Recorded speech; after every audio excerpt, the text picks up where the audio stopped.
हरि ओम कर्पूर गौरम करुणावतारम संसार सारम भुजगेन्द्रहारम सदा वसंतम हृदयारविंदे भवम भवानी सहितं नमामि। श्री भागवत भगवान की है आरती, पापियों को पाप से है तारती। श्री भागवत भगवान की है आरती, पापियों को पाप से है तारती। जय हो।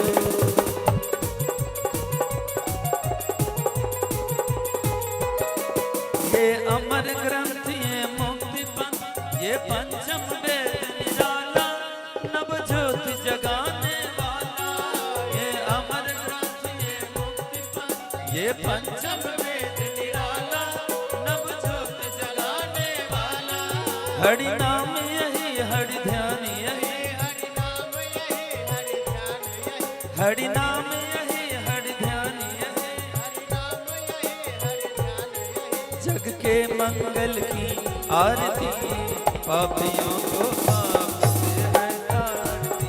श्री भागवत भगवान की है आरती, पापियों को पाप से है तारती।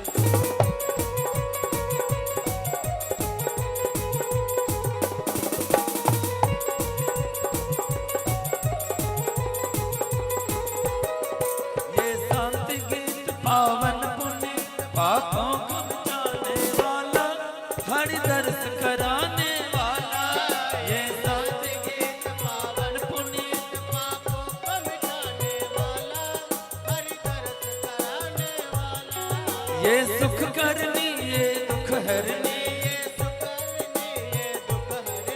ये सुख करनी, ये दुख हरनी, श्री मधुसूदन की आरती, पापियों को पाप से है तारती। श्री भागवत भगवान की है आरती, पापियों को पाप से है तारती। जय हो।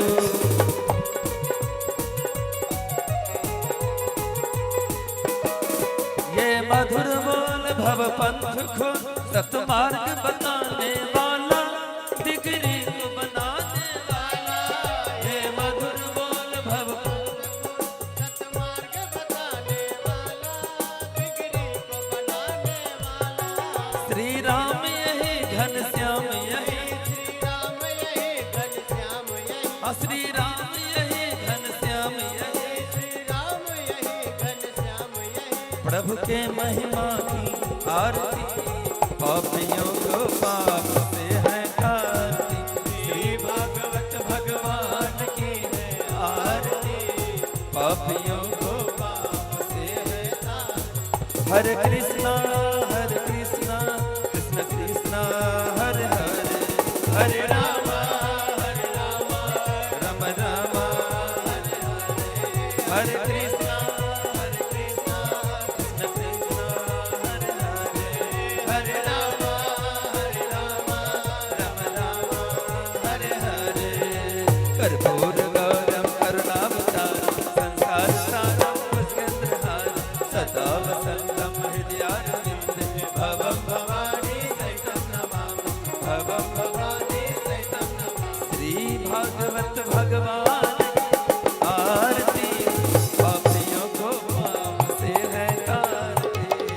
पापियों को पाप से है तारती, पापियों को पाप से है तार।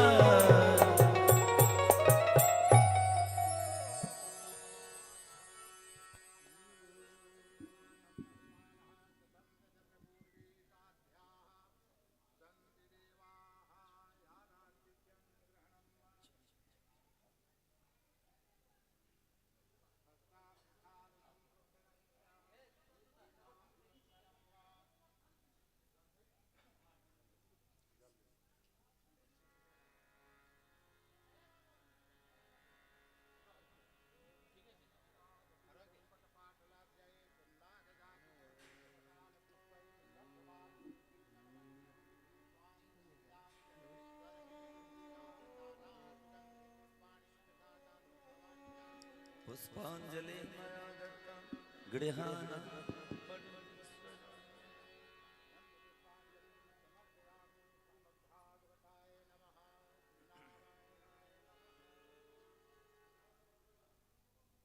हेलो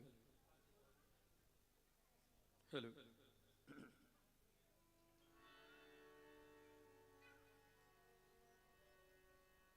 आराम ध्यान।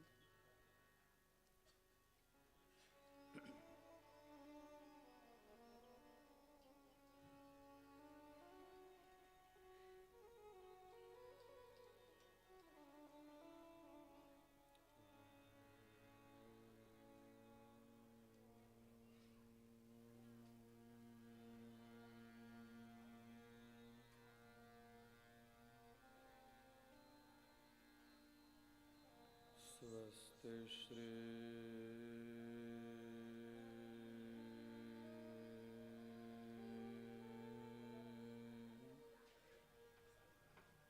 गणेशाय नमः।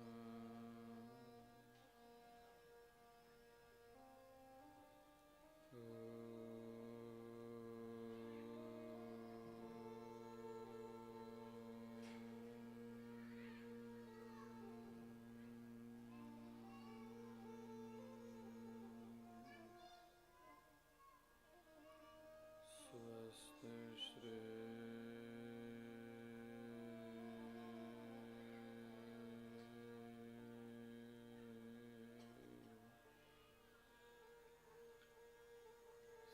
सरस्वत्यै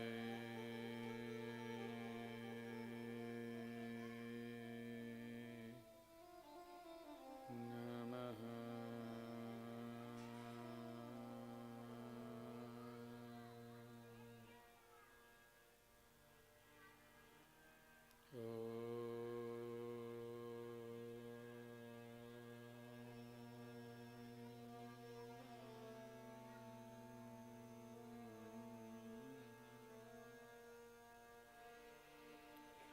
स्वस्ति श्री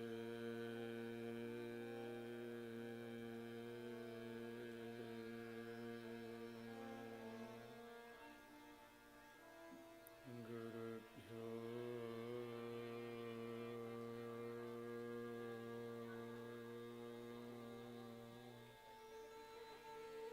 नमः।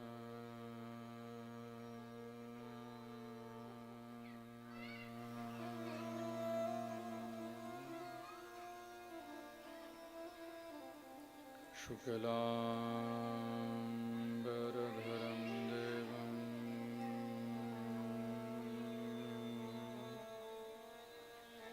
शशिवर्णं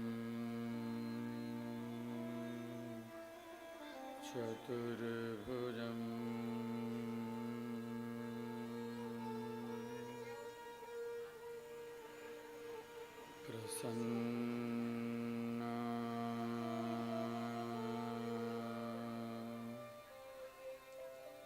वदनं ध्यायेत्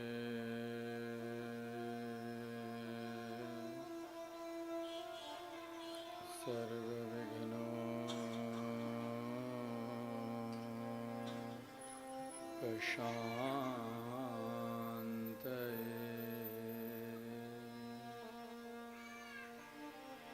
नमस्ते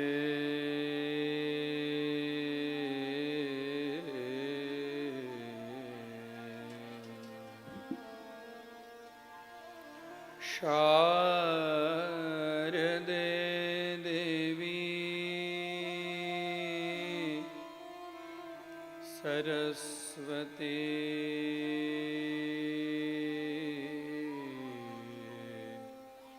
मते प्रदे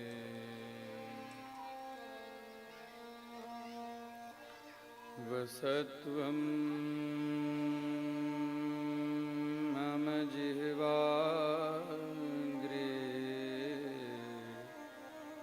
सर्वविद्या प्रदा भव।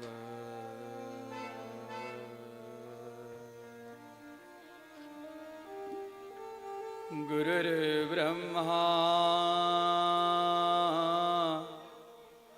गुरुर्विष्णु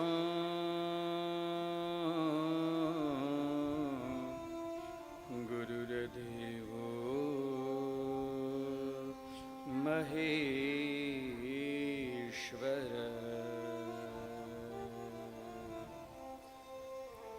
गुरु साक्षात्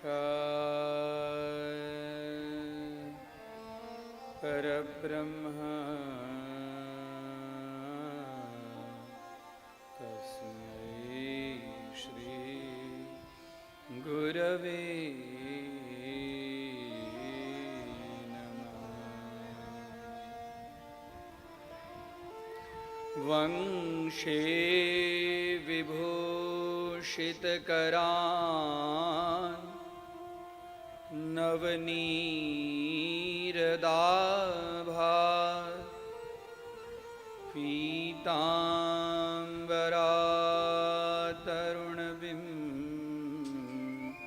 पीताम्बरातरुणबिम्बफला धरुष्टा पूर्णेन्दुसुन्दरमुखात् पूर्णेन्दुसुन्दरमुखात् अरविन्दनेत्रात्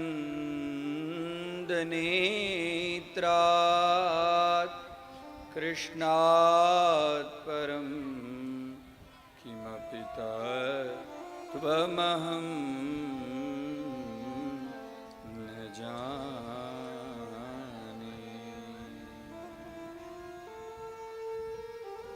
कृष्णाय वासुदेवाय हरये परमात्मने प्रणतक्लेशनाशाय गोविन्दाय नमो नमः। कृष्णाय वासुदेवाय कृष्णाय वासुदेवाय देवकीनन्दनाय च नन्दगोपकुमाराय गोविन्दाय नमो नमः। मूकं करोति वाचालं पंगुं लंघयते गिरिं यत्कृपातमहं वन्दे परमानन्दमाधवम्। नारायणं नमस्कृत्य नरं चैव नरोत्तमं देवीं सरस्वतीं चैव ततो जयमुदीरये। नारायणं निराकारं नारायणं निराकारं नरवीरं नरोत्तमं नरसिंहं नागनाथं च तं वन्दे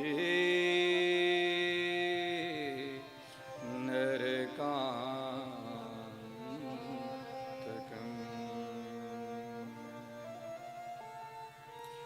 ॐ नमो भगवते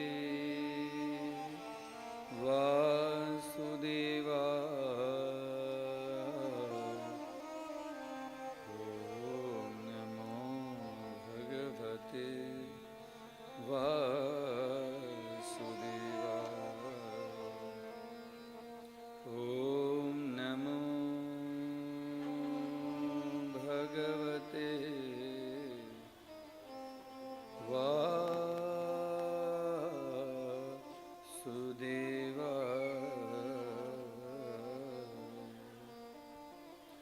ॐ क्लीं कृष्णाय गोविन्दाय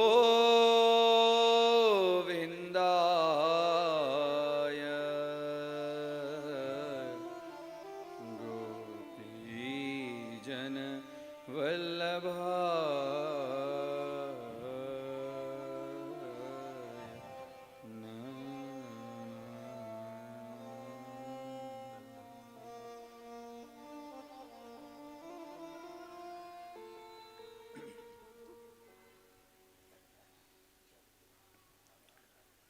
स्वस्ति श्री अखिल ब्रह्मांड नायक भगवतः संपूर्ण जीवस्य बीज प्रदः पिता एवं संपूर्ण जगत नियंता अकारण करुणा वरुणालयः भक्तानाम् उपरि अनुग्रह करता कृपा करता भगवतः यत्स्यात् सर्वत्र सर्वदा यह वर्तते तस्य चरणकमले कोटि प्रणामः। श्रीमद्भागवतः श्रीकृष्णस्य वाङ्मयी मूर्तिस्वरूपा ग्रंथस्वरूपा तां चरणकमले कोटि प्रणामः। अत्र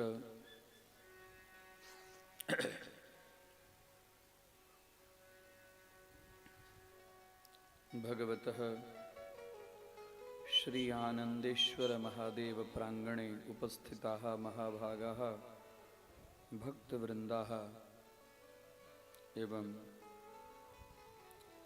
वृक्षलतादि स्थावर जंगमात्मक चराचर जगतीतले श्रीमद्भागवत पिपासुरसज्ञाः ज्ञानामृतपानकर्तारः श्रीमद्भागवत महापुराणस्य अद्य सप्तमे अहनि सत्रस्य प्रारंभं करोमि। तत्पूर्वं भगवन् माधवस्य सम्पूर्णस्वरूपः मधुराधिपतेरखिलं मधुरम् हस्तचरणपादः वा सम्पूर्णलीला प्रेमस्वरूपः मधुरस्वरूपः तां माधवचरणकमले पूर्वं मधुराष्टकेन प्रारम्भयामि। तत्पश्चात् श्रीमद्भागवत कथां प्रारम्भयामि। अथ मधुराष्टकम्। बोलिए भागवत भगवान की। अधरम मधुरम वदनम मधुरम नयनम मधुरम हसितम मधुरम अधरम मधुरम वदनम मधुरम नयनम मधुरम हसितम मधुरम हृदयम मधुरम गमनं मधुरम हृदयम मधुरम गमनं मधुरम हे मधुराधिपते रखिलं मधुरं मधुराधिपते रखिलं मधुरम्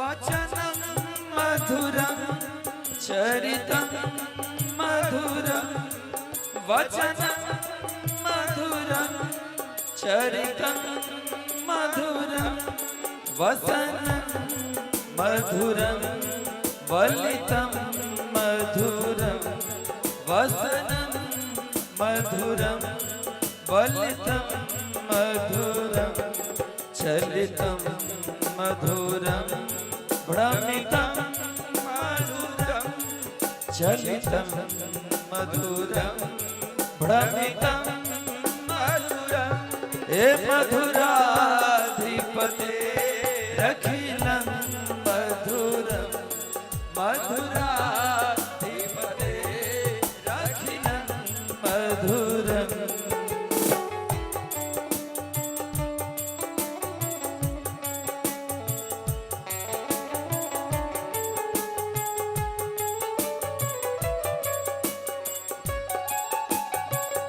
बोलिए भागवत भगवान की।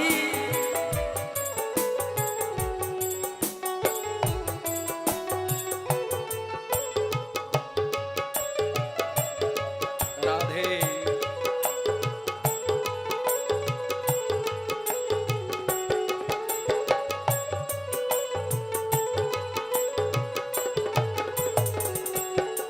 वेणुर मधुरो रेणुर मधुरा वेणुर मधुरो रेणुर मधुरा पाणिर मधुरा पादो मधुरो पाणिर मधुरा पादो मधुरो नृत्यं मधुरं सख्यं मधुरं नृत्यं मधुरं सख्यं मधुरं हे मधुराधिपते रखिलं मधुरं मधुराधिपते रखिलं मधुरम्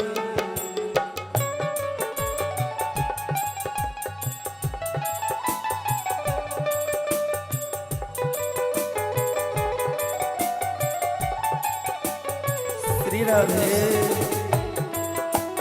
प्रेम से ताली की सेवा करते रहे झूमते हुए नाचते हुए कन्हैया को मनाते हुए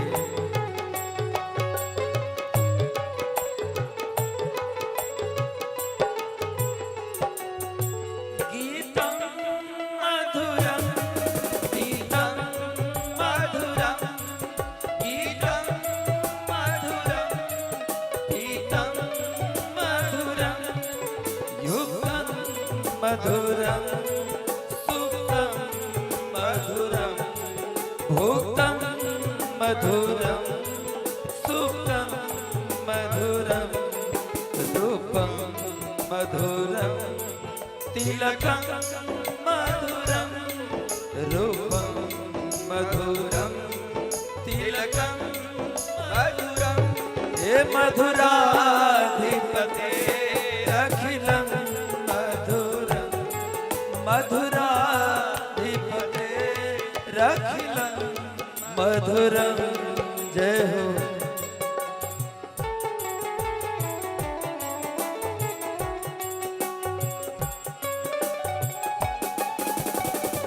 श्री राधे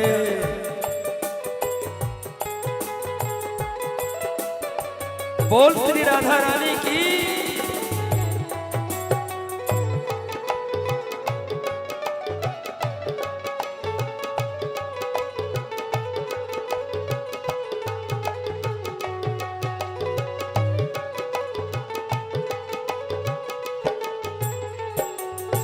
करणं मधुरं तरणं हरणं करणं मधुरं तरणं हरणं मधुरं रघुनं रमणं मधुरं हरणं मधुरं रमणं मधुरं बमितं मधुरं समितं मधुरं बमितं मधुरं समितं मधुरं हे मधुराधिपते रखिलं मधुरं मधुराधिपते रखिलं मधुरं राधे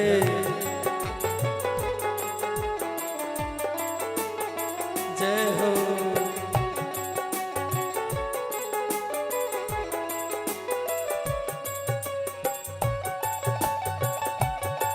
दोनों हाथ से ताली की सेवा करते रहे। बोल श्री राधा रानी की।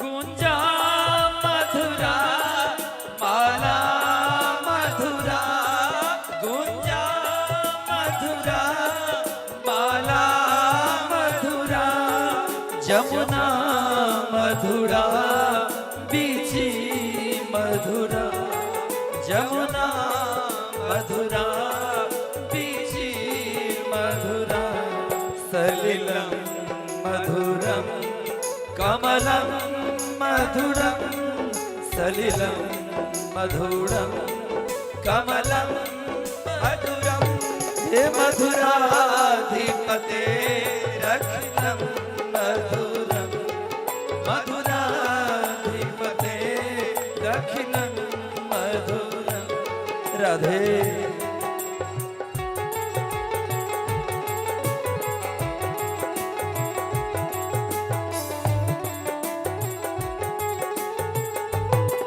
बोलिए भागवत भगवान की।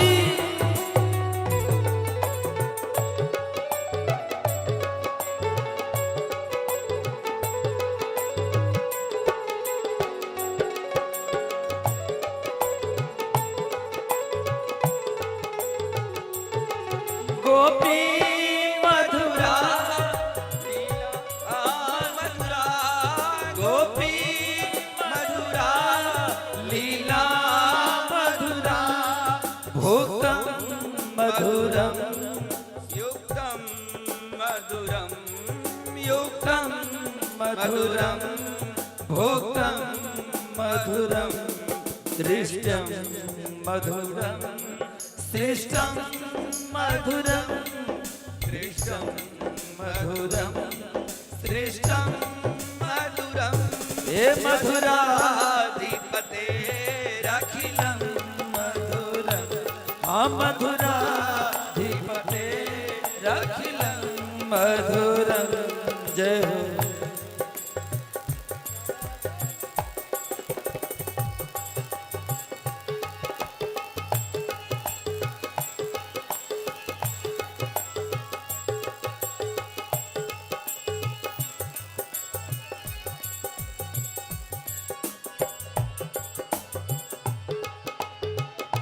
प्रेम से ताली की सेवा।